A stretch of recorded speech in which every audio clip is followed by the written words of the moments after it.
da arriba de 9.1. Claudio, te interrumpo. Y Vale. tu concentración máxima aceptable de progesterona para la transferencia sin necesidad de que sea que haya que cortar el proceso, digamos, que haya que cancelarla. ¿Hasta dónde permitís? Sube de 1.1 si nosotros le vamos dando estradiol o la paciente tiene un ciclo natural. Pasa más con el ciclo cuando hay desarrollo folicular, que les empieza a subir y suben más de 1.1, eso ya actúa en el endometrio y preferimos como que no nos gusta. A veces hace 1.1 al día 5 y después se lo volvemos a medir y baja a 0.80 y nunca más sube, eso no la cancelamos.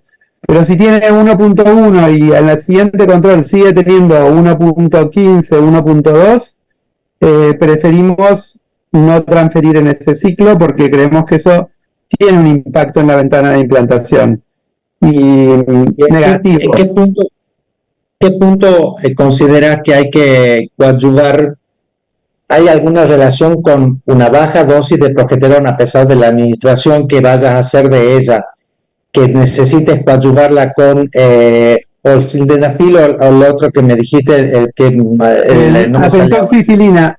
No es, eso no tiene que ver con la dosis, o sea, antes de agregar pentoxifilina nos aseguramos que tenga 200 picogramos de estradiol como base, o sea, una paciente no puedo decir tiene un endometrio refractario si no tiene por lo menos una semana de 200 picogramos de estradiol. Si después de una semana de 200 picogramos de estradiol sigue el endometrio en 6, le agregamos la pentoxifilina. La pentoxifilina se vende en comprimidos de 600 y de 400. Lo ajustamos un poco al peso. Si la paciente pesa más de 60 kilos, le damos 1200. Si la paciente pesa 50 más por ahí, le damos 600 y 400. Y el tema de la pentoxifilina es que da, por un lado, como una especie de rubor de la cara, que yo cuando se lo veo estoy contento porque sé que les está actuando, como que están como coloraditas acá en la cara. Y para las pacientes que tienen cefaleas, las tiene ahí en el borde de la cefalea. Entonces, trato de no pasarme de dosis porque no quiero suspenderlo por la cefalea. Y se lo voy a mantener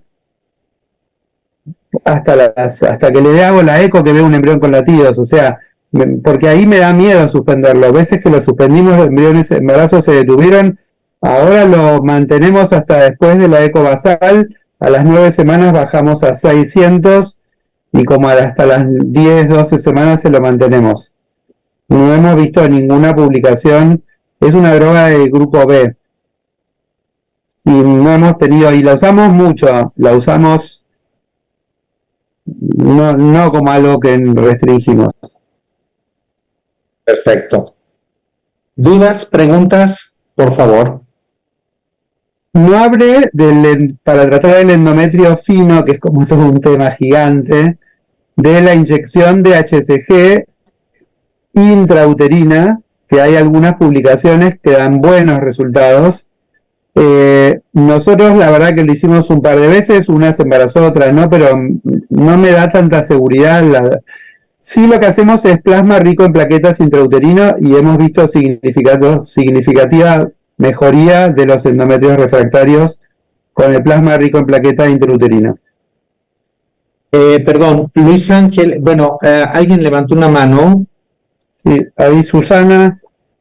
Sí. Susana. ¿Cómo está, doctor? Susana, luego Luciana. Sí, gracias por su charla. ¿Cómo usa la el sildenafil? ¿Cómo lo usa? ¿Vía vaginal? A mí, yo cuando uso, yo veo que hay muchos centros o médicos que lo usan por vía vaginal. Es carísimo hacer preparar los óvulos de sildenafil y no me parece que tiene mucha lógica, así que yo se los doy comprimidos de 50 miligramos por vía bucal a la noche. Y la verdad es que lo uso mucho menos que la aspirineta y mucho menos que la pentoxifilina, porque es raro que con la pentoxifilina no llegues a un endometrio de 7 o más. Entonces lo uso mucho menos.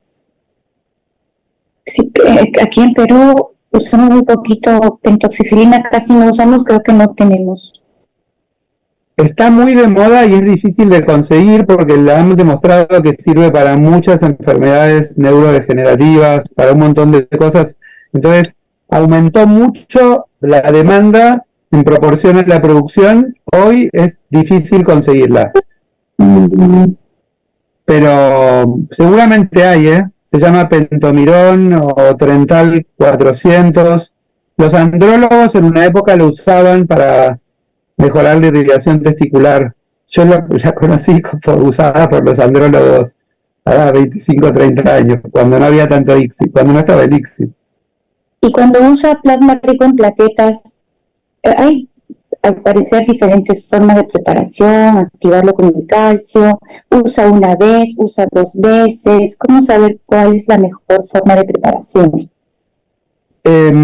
Cuando lo vamos a usar, las pacientes van al laboratorio a las 8 de la mañana y se hace la extracción y viene el preparado y el calcio separado para activarlo un minuto antes de colocarlo.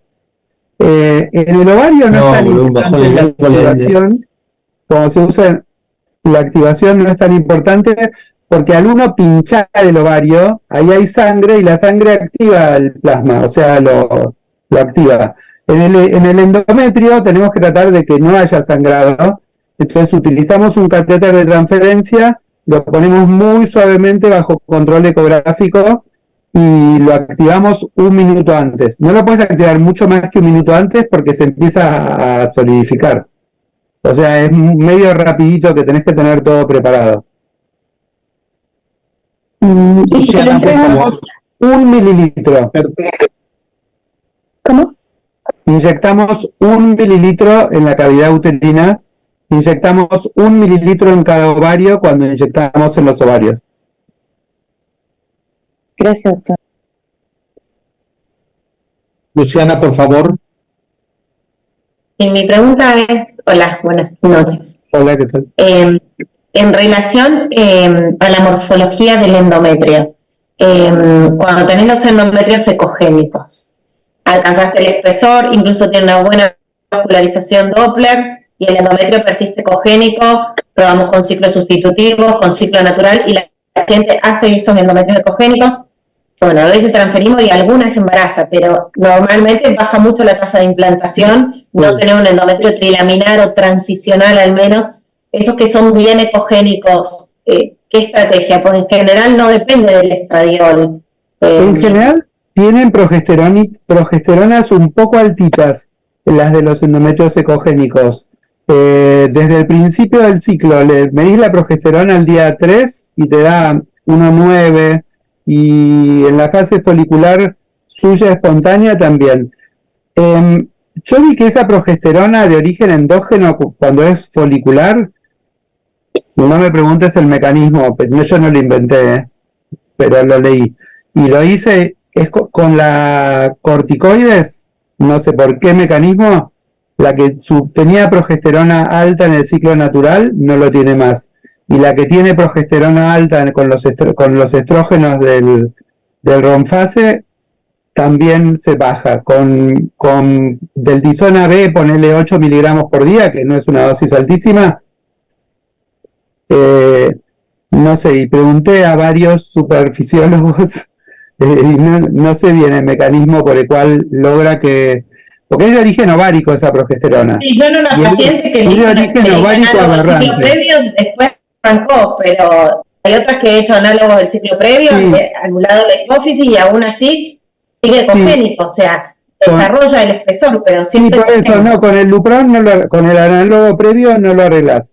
Sí, alguna vez se arregló utilizando las gonadotrofinas 75 unidades, es muy raro que tengas el endometrio ecogénico, pero la verdad es que es bastante Carelli y como complicado, lo dejamos como último. No, de hecho, tengo un caso que la paciente, o sea, la diferí por el endometrio ecogénico usando la gonadotrofina y después para la TEC nunca más la pude, o sea, y le probó ciclos naturales porque es una chica joven y todo, le hice esteroscopía, todo, y el endometrio siempre ecogénico, o sea, alcanza el espesor todo, pero ni transicional es. Sí, y se implantan menos. Cuando el endometrio está ecogénico antes de la progesterona, se implanta menos. No hay vuelta con eso. ¿Con corticoides probaste? No. Yo probaría con corticoides.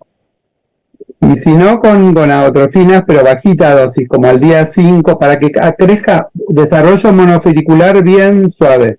Es más, con 50 unidades de FSH, si podés, o 37, muy poquito.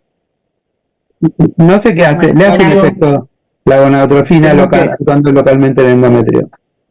Perdón, tengo que leer dos preguntas que están desde hace rato, las voy a leer, que me llegaron por el chat, y luego me las contestás. Uno es de Luis Ángel Hurtado, pregunta, si el estradiol está debajo de 200, pero ya tenemos un patrón trilaminar con 8 milímetros, ¿aún así aumentan el estradiol o le dan más peso al aspecto endometrial? Esa es una, y la otra que tengo en cola es un pólipo, lo hace Melissa Gutiérrez y pregunta, pólipo intraendometrial menor a 10 milímetros, que solo se visualiza intraestímulo ovárico o le da importancia, estudiada sin estímulo, sonohistografía normal. Esas son las dos consultas que tenía por chat. Gracias. La primera es, si el endometrio crece bien y tiene 150 de estradiol, yo no le subo el estradiol. O sea, quiero 200 cuando el endometrio no crece bien y no alcanzo, o sea, el endometrio no llega a 6. Ahí yo quiero que tenga por lo menos 7, 10 días de estradiol arriba de 200 para decir este es un endometrio refractario. Pero si el endometrio es un endometrio que crece bien con 130, no le subo la dosis. Porque está creciendo bien y está desarrollando bien, va a formar bien los receptores para progesterona y va a cumplir todos los criterios de desarrollo. Esa era la primera pregunta. O sea, solo subo el estradiol o le exijo los 200 cuando el endometrio no está creciendo bien.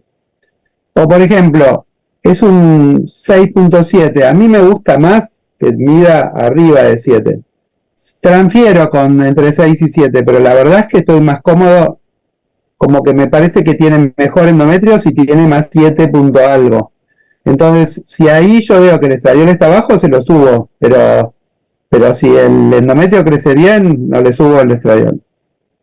¿Qué era la otra? La segunda te la leo. Lo del pólipo. Pólipo intraendometrial.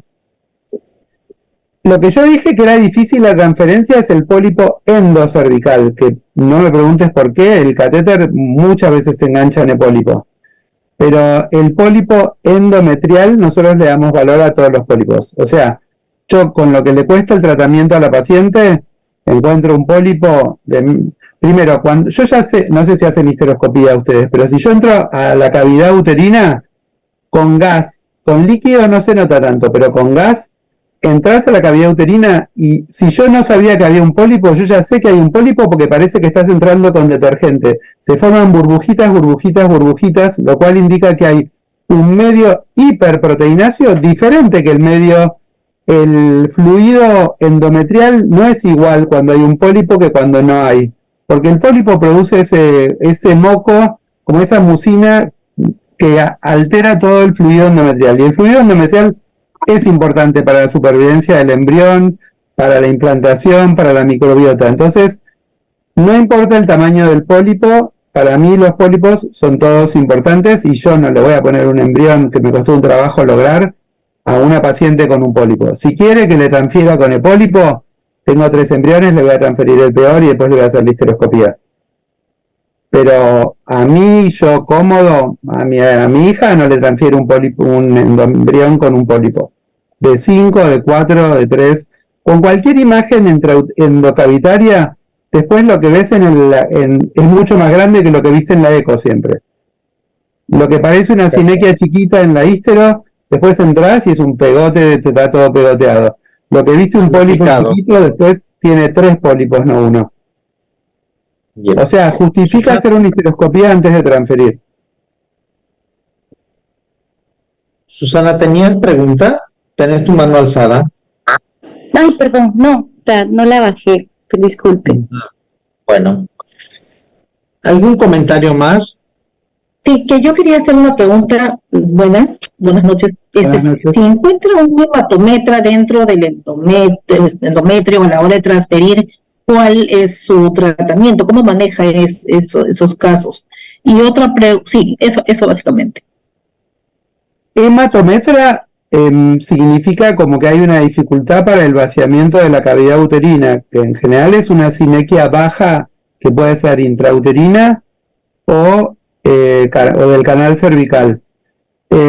Si encontramos fluido en la cavidad uterina, nunca transferimos. El fluido puede venir de la trompa de un hidrosalpinx que no fue diagnosticado y que con la estimulación ovárica produjo mucho más fluido, y en el momento de hacer la aspiración te encontrás una cavidad uterina con líquido, ahí no transferimos.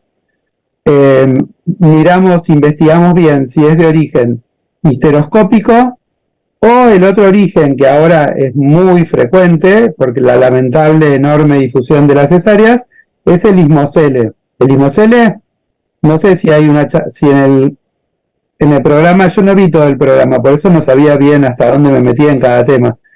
Pero el lismocele es un tema, porque el lismocele tiene mucho que ver con la transferencia. No sé si está en el programa. Si no está, les digo 3 tips de lismocele. El lismocele debe tratarse siempre que haya reflujo del líquido a la cavidad endometrial. No importa el tamaño, no importa nada. Lo único que importa es si refluye el líquido a la cavidad endometrial. Si hay líquido en la cavidad endometrial, los espermatozoides no van a poder subir, el embrión no se va a poder implantar, el lismocele tiene que ser tratado antes de hacer una transferencia o de buscar el embarazo. Son los 2 orígenes más comunes del líquido en la cavidad endometrial, o el hidrosalpinx, que viene de arriba, o el lismocele, que viene de abajo.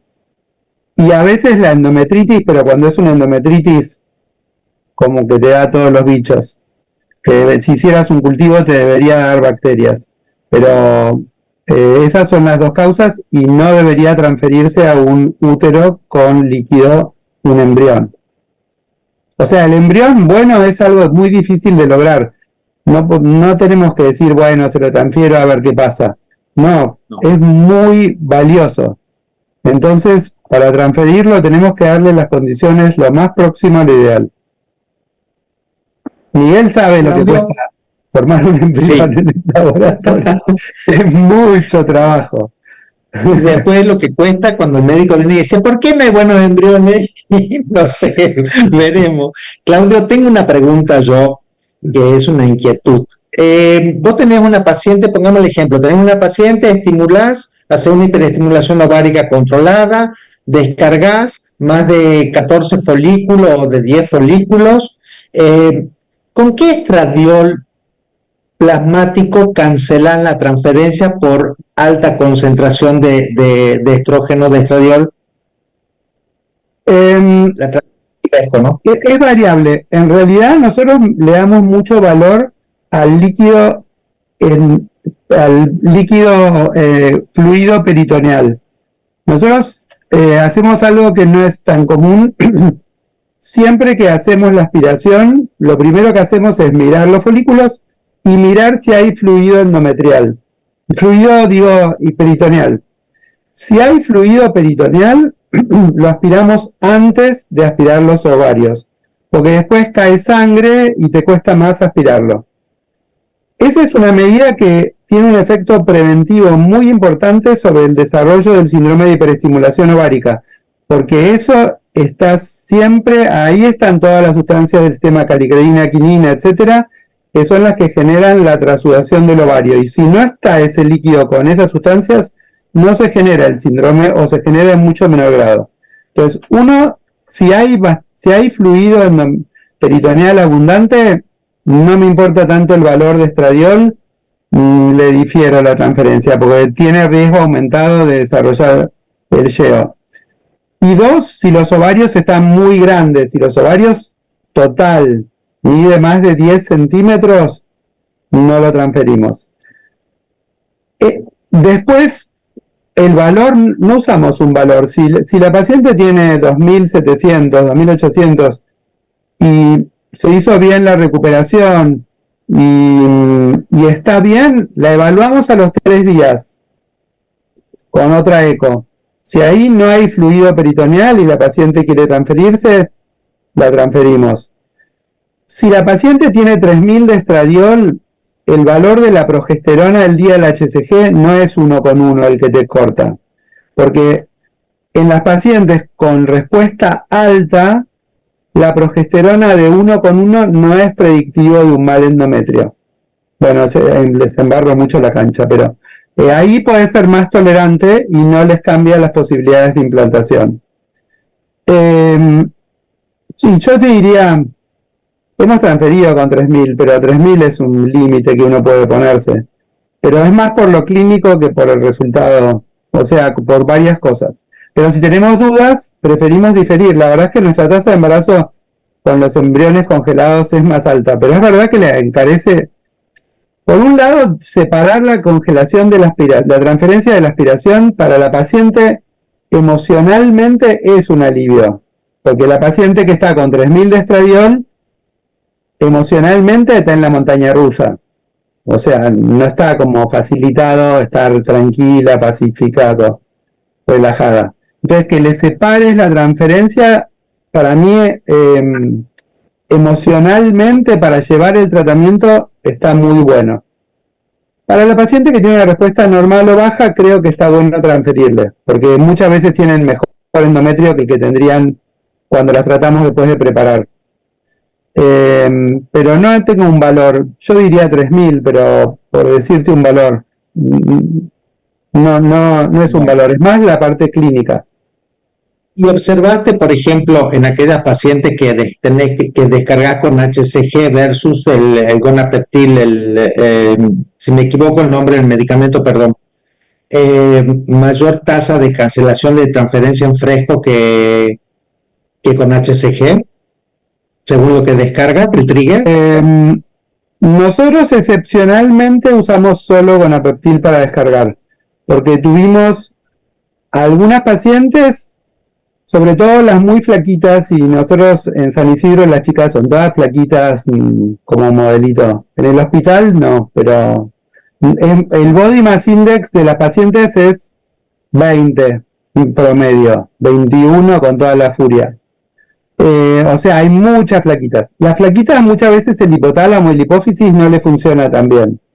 Entonces, vos te confías con el Gonapeptil, y hemos tenido pacientes con un montón de folículos que no sacamos ningún óvulo maduro. O sea, no nos gusta dar solo Gonapeptil. Solo para las donantes casi usamos Gonapeptil puro. A la paciente que va a usar sus óvulos, le damos 5.000 unidades de HCG. No le damos menos que eso. Susana, tenías una pregunta más. Sí, doctor. Cuando dijo que cuando está estimulando y usted le dice a la pareja que tenga relaciones sexuales, tiene que tener el cuidado de eyacular afuera, usar condón. No, es que el efecto es por el semen en la vagina. Es por el semen. Y no le aclaramos específicamente que no usen condón porque a veces usan increíblemente. El efecto, los estudios se hicieron con óvulos.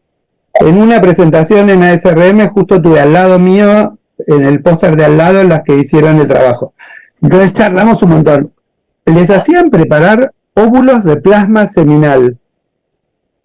Hicieron el trabajo no diciéndole que tengan relaciones. O sea que es el plasma seminal lo que produce el efecto. Y con esos óvulos de plasma seminal mejoraban mucho, disminuía significativamente la tasa de aborto y mejoraba un poco la tasa de implantación. No llega a alcanzar la significación para que mejore la tasa de embarazo clínico, pero la tasa de implantación mejora y la tasa de aborto de bebé a la casa también mejora. Bueno, gracias. En realidad hay un tema, no sé, yo esto lo leí, esto es hipótesis para explicarlo. En un momento, cuando empieza el embrión a invadir el endometrio, depende más de sustancias relacionadas con fibrina, con tripsina, con cosas que cortan. Pero después, para el reconocimiento inmunológico del embrión, aparentemente el ya conocer genéticamente o inmunológicamente el plasma seminal hace que al embrión lo reconozca como desconocido, pero como amigo. Y el sistema inmunológico lo acepte mejor. Esto lo explicó un inmunólogo reproductivo y me pareció interesante el enfoque. O sea, en un endometrio que está acostumbrado a ver genéticamente un plasma, un semen, unos espermatozoides, etcétera, le es más fácil tolerar, porque la primera semana es como de invasión y la segunda es de aceptación de esa invasión y de permitirle que forme la placenta, permitirle que anide propiamente y se establezca.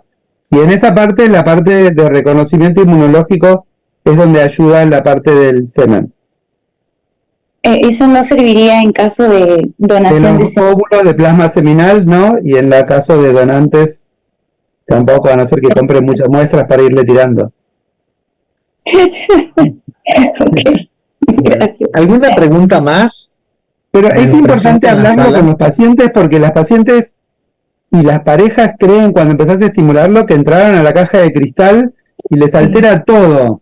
Y les da como una relajación saber que está bueno que tengan relaciones, que está bueno que hagan ejercicio hasta el 5.º día de estimulación, que no sé, que sea más normal y que suma que tengan relaciones. Que el semen no es, las relaciones no son algo que no tiene nada que ver con tener su hijo. Pero los ejercicios después de la aspiración, ¿será después de No. ¿Ya? Hasta el 5.º día de estimulación. Ya, okay. Ya. No, después Bueno, nada. Pero... Llevamos 2 horas y 15 minutos de clase. Efraín, ¿algún comentario, conclusión? Claudio, por tu parte también. Yo pido disculpas porque sé que no soy muy breve, pero la verdad es que hay tantas cosas de detalles que me gusta compartir porque creo que si no... Es que fue muy didáctico, te agradezco el tiempo que te tomaste en explicarnos y enseñarnos, mostrarnos evidencia. Eso es muy importante. O sea, esto no es una pérdida de tiempo, esto es una ganancia en conocimiento. Eso yo te lo agradezco en nombre de todos. Sí, doctor Pérez Peña. Por supuesto. Y por otro lado, les recuerdo que ustedes permanecen en este chat durante un par de semanas y que todos los alumnos que por lo que sea no se atrevieron, no tuvieron tiempo para hacer preguntas, porque el tiempo pues es inexorable, tienen allí el chat a sus profesores para hacer preguntas que les sean interesantes respecto a este tema que, como dijo el doctor Ruhlmann, es trascendental y muy frecuentemente subestimado. Entonces, y que ahora tiene tantas variantes con transferencias diferidas, con preparaciones diferentes, con mediciones hormonales, con muchísimas cosas que sí vale la pena aclarar y solicitar. Y lo mismo a los profesores les diría yo que si tienen algún artículo interesante que les parezca que los alumnos deben de conocer, por favor compártanlos en ese chat de WhatsApp. Yo les voy a mandar la presentación y la coordinación, definitivamente excelente. Muchísimas gracias. Yo les voy a mandar unos metaanálisis que hay muy buenos, 3 metaanálisis que hay del 2022 y 2023 que están muy bien. Serán muy apreciados. Como embriólogo, lo último que le voy a decir a los alumnos de la sala es lo siguiente. Lo que acaba de exponer el doctor Ruhlmann, sepan ustedes que es el punto último crítico de la curva de todo un proceso que involucra a un equipo. Entonces, yo les pido, por favor, que vuelvan a escuchar la charla, que vuelvan a razonarla, a reaccionarla y consulten, porque el éxito de ustedes el día de mañana no va a estar dado solamente por la cantidad de ovocitos que ustedes mandan al laboratorio, sino por la cantidad de embarazos que ustedes van a lograr en función del perfeccionamiento de la técnica de transferencia. Se lo dice un embriólogo viejo y que vio buenas, malas y pésimas transferencias. Soy de la época del Tomcat, Claudio. Así que, nada, muchas gracias por todo, buenas noches a todos y espero que haya sido de mucha productividad porque lo mejor de lo mejor estuvo esta noche aquí. Muchas gracias, Claudio. Chao, Efraín. Hasta luego. Muchas gracias. Buenas tardes. Por la paciencia. Bye. Gracias, muchas gracias.